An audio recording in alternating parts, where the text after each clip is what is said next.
કે થોડાક દિવસ સ્વાધ્યાય કે પ્રવચનો સાંભળ્યા પછી એક પ્રકારનું વ્યસન થઈ જાય. ચાલ અરે એમ ના થાય.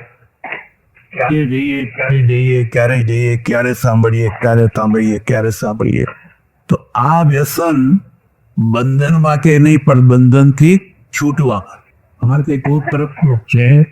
કાવ્યશાસ્ત્ર વિનોદેના કાલો ગચ્છતિ ધીમતા વ્યતને ન તે મૂર્ખા નિદ્રયા કલહે નવા. જે બુદ્ધિમાન પુરુષો છે એમનો સમય કેવી રીતે પસાર થાય છે?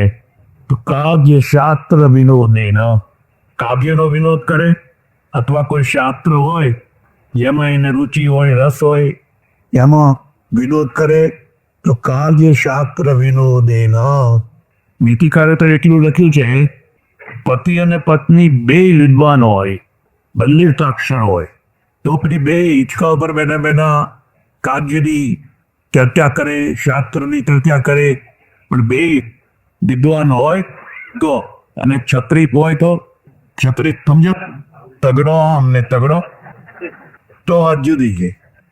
કાવ્યશાસ્ત્ર વિનોદેન કાલો ગચ્છતિ ધીમતા વ્યતનેન તે મૂર્ખાણા નિદ્રયા કલહે નવા. જે મૂર્ખ લોકો છે એમનો સમય કેવી રીતે પસાર થાય છે?